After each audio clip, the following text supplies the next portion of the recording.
Keberadaan situs Tugu Lonceng merupakan bangunan cagar budaya yang letaknya tak jauh dari kantor desa Cilebut Barat. Tampaknya belum ada perhatian serius dari pemerintah setempat. Karena bangunan situs yang dibangun dari bata merah ini selain kondisinya tidak terawat juga rawan roboh. Menurut warga, situs bersejarah peninggalan zaman Belanda yang berdiri di lahan milik pengembang ini terancam dibongkar. Karena lahan tersebut rencananya akan dibangun kawasan komplek perumahan. Warga berharap bangunan cagar budaya peninggalan zaman Belanda yang ada di wilayahnya mendapatkan perawatan dan dilestarikan. Udah lama peninggalan Belanda karena udah nggak terurus. Harapannya sendiri Pak buat lonceng ini, Tugu Lonceng ini mau diapain Pak? Depannya Pak pengennya Pak?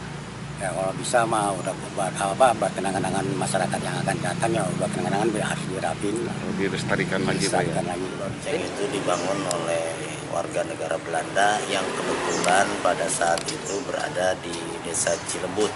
Kalau sekarang desa Cilebut Barat.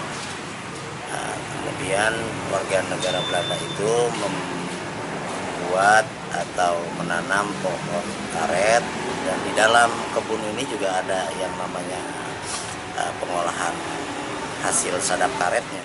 Dari Sukaraja, Kabupaten Bogor, Suhanda Abrizi melaporkan.